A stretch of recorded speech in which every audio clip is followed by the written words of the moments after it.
and thank you for joining me again. This is Michele McTagg, your local Plumtree Realty real estate expert, and I am here today with the man about town, Jeff Fix. People might know him as one of our very dedicated council members here in the city of Pickerington. But what you might not know is he is also running for Fairfield County Commissioner. And I wanted to have him on today so we could get his take on Pickerington and the county and how he sees himself fitting in as commissioner and what he wants to see happen. So Jeff, thank you so much. It's my pleasure to be here. For joining me. I appreciate it. We go back a little ways, so don't be nervous. It's okay. I'm okay. I know you are. I'm teasing you. So I have a few questions set up for you, and I'll try not to spring any surprises on you. But that'd be great. I wanted to start with a very basic question. What made you decide to become a community leader through public service? A lot of people are leaders in the community, but they own businesses, or they operate charities, or they found foundations, and they help the community that way. But you decided to go into the public eye under all this scrutiny, because everybody in Pickerington is just so supportive and lovely, right? Right, yep. So what made you decide to do that? Well, I was raised, my parents always taught me that for those who much is given, much is expected, right? And I feel like I had a fairly nice upbringing. We were, upper middle class, northern Columbus, didn't want for much, but got to see a lot of other people who didn't have all the advantages that I did or that my family did. So I always felt like there was some kind of an obligation to give back in some way to the community. I knew because of the career choices that I've made that I was never going to be Bill Gates and have billions of dollars to give away. So this is my way of giving back. I feel like I've been afforded many opportunities, and this is my way to make a difference in the world. And also, I was also taught and firmly believe that if you're going to raise your voice in complaint about people or about issues, that you better have an answer and you better be willing to step in yourself. And so years ago, when there were some pretty significant issues with the way Pickerington was growing and the management of that growth, and I was one of the people who raised my hand and said, this is not right, this is not the right way to do it. You have to be willing to step into that fray. If you're going to call out somebody else, you have to be willing to take the shots yourself and try to make a difference that way. And so those are the two primary reasons. I also feel like I'm smart enough to do it better than most, which I know sounds a little cocky, but you have the confidence, and if you don't know the answer, you know how to find the answer, right. And that's key, I feel. And that's what we do, right? We work really hard because I don't have all the answers, but I know how to ask the right questions, right. And I know the right people to ask, so I work really hard to try to always dig until you find the root of the problem and the root of the issue, and deal with it that way. So all of those reasons are why I chose to get into public service, and it's a calling, I think, for me. I feel like I'm pretty good at it. It's not for the lighthearted. You have to have a thick skin, and having grown up in the restaurant industry, and with a company that had 70-some franchisees, I learned early on that no matter what you do, even though you do it with the most pure heart and the best intentions, there are always going to be people who disagree with you, and you're not always going to be right.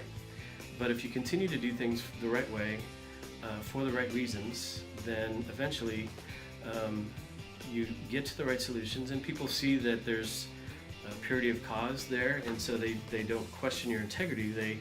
They may not always agree with you, but at least they appreciate the effort that you put in, and that's translated well to public service. That I'm not always right, and I certainly have angered enough people in the community with decisions I've made or things I've said. Right. If you haven't angered people. Right. So if you know that going in and you have a thick enough skin, then you can withstand the scrutiny, and there's certainly a scrutiny. So you've been on city council how many years now? I'm in my 13th year. Wow. Yeah. You remember my first campaign, don't you? I do. I was just thinking, mind blown. That was a long time ago. It was. And that wasn't your first actual office that you were involved with. What was the first one? Prior to running for city council, Mayor David Shaver appointed me to the Planning and Zoning Commission for 2 years, where I learned a great deal about the process and how things worked, who the players were, who made the decisions, how those decisions were arrived at, and really kind of some of the challenges that developers, people wanting to build a business in our town, some of the challenges that they faced, some of the frustrations that they had, really opened up my eyes to how all that worked, and some pretty significant culture shift ideas that we needed to employ in Pickerington. When I started on planning and zoning, I'll never forget the zoning director telling me my job is to make it as hard for someone to build a business here as possible, and I thought that is the most ridiculous thing I've ever heard. Yeah. So over the course of the those 2 years on planning and zoning, my first few years on council, we worked really hard to shift that culture around to embracing new business and really wanting to help people understand our code. We totally revised our code. I feel, I owned a business here for a few years, and I just remember actually the city reaching out to me when I bought the business, and reaching out to me and explaining, here's how we do things, here's here's what you can do, here's what you can't do, just very, very proactive, and I appreciated that as a business owner. Well, thank you for saying that. Yeah. We have made that culture shift. There's still a lot we need to do to make it even better, to be able to compete with all the other communities around Central Ohio, and we're continually striving to get it better and make progress, and that's something that will never end. We'll always want to try to get better. Right. So jumping from the city council into the Fairfield County Commissioner position, which is the office that you're running for now, how do you see that, assuming that you win, we're always going to be positive, but assuming that you win, when you make that change from city council to commissioner, how do you see that, how do you see yourself sliding into that position, and what do you really want to work on in Fairfield County as the county commissioner? Because I don't think most people understand even what a county commissioner does, other than roads, taking care of roads, county roads. Yeah, actually the county commissioners don't even do that. See? So the transition, I think, will be, there's going to be a learning curve no matter what role you step into, but the county commissioner role is very similar to a city council role, just on a much bigger scale, covering the entire county. County commissioners are kind of in the leadership role, right? They set the budget for the sheriff's department, for the streets, right? The county engineer. I knew they were involved with streets somehow. The courthouses, the judges, the clerks, the treasurer, the auditor, the job and family services. All of the functions of the county government are run through that office. Well, they're led by that office, right? That they're all elected. A lot of them are elected officials, right? The sheriff's elected. The auditor, the treasurer, all those guys are elected, but their budgets run through the county commission. And to me, the role of the county commissioner is to set the vision for where we want the county to be 20 years from now. What do we want our county to look like, and how does that happen? How do we bring in new jobs? How do we fight the opiate issue? How do we put ourselves in a financial position to be able to do the things that the county needs us to do to be successful? And so to me, that's all of the things that I've been doing here in Pickerington as the president of the city council for the last several years, and having been there now for 13 years, it's all setting that vision. Where are we going? How are we getting there? How do we bring new business into Pickerington? How do we support our police force in fighting the opiate issue and support Tyler's Light and the opiate task force? There's just a lot of things that we do here that will translate to just a broader picture at the county level. Well, thank you for that explanation. You're welcome. Clearing a few things up for me. So I know you have a lot more on your platform that you want to talk about, and I know that you have a lot more to say about leading the county into, I guess, the next decade already, because it is 2018. Yeah. So when can we catch you next speaking somewhere in the community?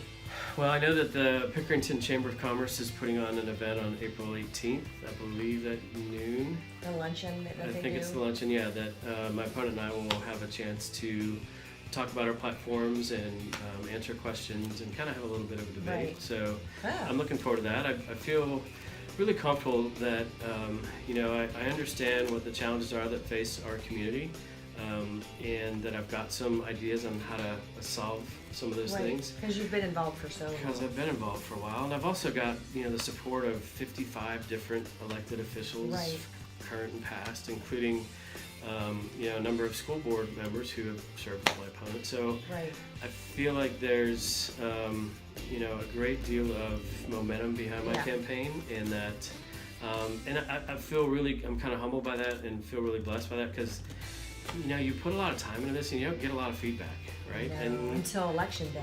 right, and then it's either like yay or well, oh. right, and so to put the time in and do the work and feel like you're doing the right thing, but then to get the response that we're getting now, feels like, okay, wow, I guess we were doing it the right way. Yeah. So it feels good.